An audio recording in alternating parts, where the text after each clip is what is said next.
Ассалаумағалейкум ағайындар. Қазақстанда қой шаруашылығы бойынша тарихи күн бүгін.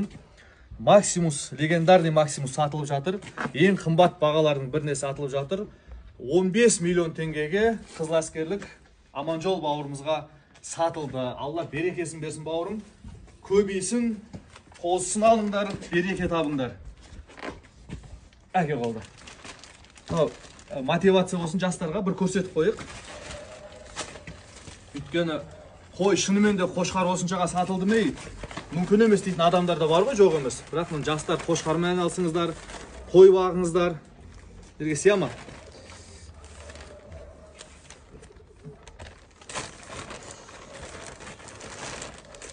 Үстіне қой бер.